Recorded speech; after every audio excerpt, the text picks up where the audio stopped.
বাংলায় সরকার গঠনের পর পুরো সোশ্যাল মিডিয়া জুড়ে নাকি একটাই বক্তব্য, মুসলিমদের জব্দ করতে হবে।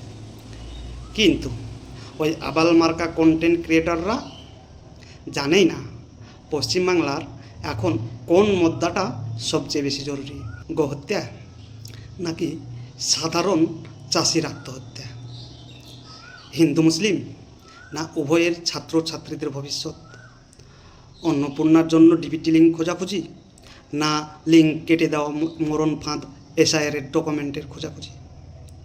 কোথায় যাবে সাধারণ মানুষ? কে তুলে ধরবে সাধারণ মানুষের কথা?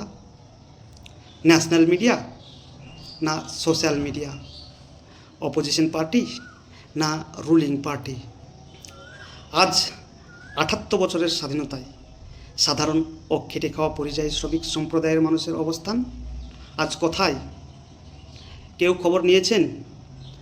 কেউ তাদের নিয়ে খবর করেছেন? কোনো কন্টেন্ট ক্রিয়েটর তাদের জন্য আওয়াজ তুলেছেন? নেতামন্ত্রীদের Z+ সিকিউরিটি সহ কনভয়ে গাড়ির সংখ্যা বাড়লেও সাধারণ পরিযায়ী শ্রমিকের জন্য জোটে না রিজার্ভেশনের টিকিট। বাঙালি, আজ তোমাদের মাইকের শব্দে সমস্যা হয়, তাই না? আজ তোমাদের মাইকের শব্দে সমস্যা হয়, কিন্তু কর্পোরেট ব্যাংকের রিকভারি এজেন্টের ফোনের সাইরেনে তোমাদের সমস্যা হয় না। শুনে রাখো বাঙালি ভাই, সবার পকেটে বাজবে রিকভারি এজেন্টের ফোনের সাইরেন। তখন কি করবেন? আর এটা হতে চলেছে, আজ না হয় কাল। বলে দিয়ে গেলাম, এটা মোদির গ্যারেন্টি নয়, এটা আমার গ্যারেন্টি। সাধারণ মানুষের জন্য আওয়াজ তুলতে হবে, আর আওয়াজ তোলার প্রথম এবং সর্বশ্রেষ্ঠ পদ্ধতি হচ্ছে কলম।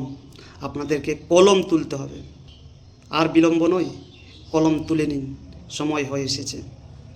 ধন্যবাদ, পাশে থাকবেন।